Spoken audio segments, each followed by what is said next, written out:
क्या अमेरिका से अपने एटम बम छीनना चाहता है यूक्रेन?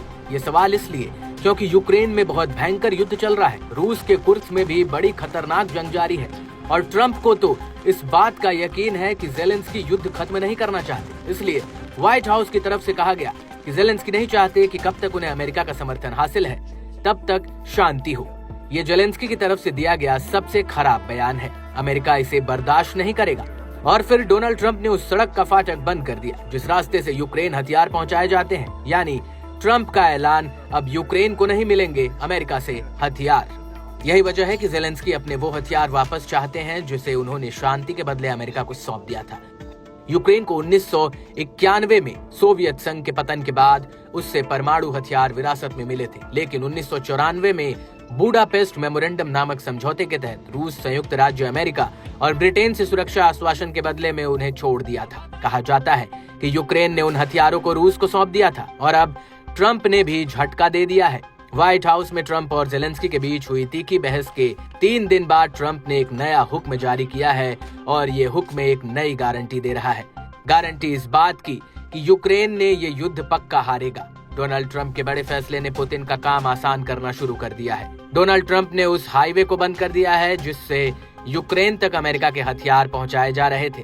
ट्रंप ने यूक्रेन को दी जाने वाले हथियार और बाकी मिलिट्री मदद पर रोक लगा दी है। यानी अभी तक जो हथियार ज़ेलेंस्की को मिले हैं उसके बाद अमेरिका से कोई हथियार अब यूक्रेन नहीं पहुंचेंगे, क्योंकि अब रास्ते में खड़े हैं डोनाल्ड ट्रंप और उनके हथियार सप्लाई पर स्टॉप वाला ऑर्डर जारी कर दिया है।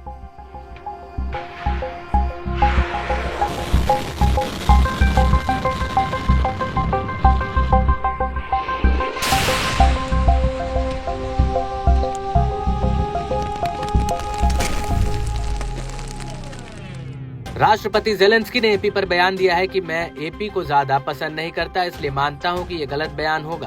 उन्होंने कहा कि युद्ध चलता रहेगा और लंबा चलेगा, वो अपनी जगह सही है, बस मैं इतना ही कहूंगा। जैसे ही ये खबर रूस पहुंची, असर दिखने लगा। यूक्रेन पर हमलों को लेकर पुतिन के कमांडरों का हौसला बढ़ गया। यूक्रेन के ओदेसा और सुमी में रूस के अचानक हमले तेज कर दिए। जहाँ जहाँ पुतिन के ड्रोन और मिसाइल गिरी, वहाँ सब कुछ जलकर राख हो गया। पुतिन मरियुपोल में 2022 में ही कब्जा कर चुके हैं। अब वो दूसरे बंदरगाह वाले शहर ओदेसा को जीतना चाहते हैं। ओदेसा अब भी ऐसा पोर्ट है जहां से यूक्रेन के गोदाम भरे जा रहे हैं। यही वजह है कि पुतिन के कमांडरों ने हाल के हमलों में ओदेसा को लगातार अपने टारगेट पर रखा है।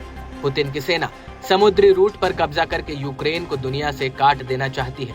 ट्रंप के हथियार रोकने वाले आदेश से यूक्रेन को बहुत ज्यादा दर्द हो रहा है, इसमें कोई शक नहीं है। वैसे ट्रंप ने अपने इरादे राष्ट्रपति पद की शपथ लेने से पहले ही जाहिर कर दिए थे।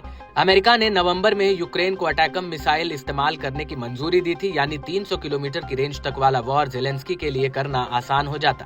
तब ट्रंप ने इसे बाइडेन की बहुत बड़ी गलती बताया था। वैसे इन हथियारों के बावजूद पुतिन ने अपने युद्ध में कोई कमी नहीं बरती। वो उन इलाकों पर और चोट करते आए जहाँ वो पहले से मजबूत है। अगला एक हफ्ता यूक्रेन के लिए बहुत अहम होने वाला है। अभी तो हथियार रोकने का ऐलान हुआ है, जल्द ही अलग अलग फ्रंट से ज़ेलेंस्की के पास फोन आएंगे।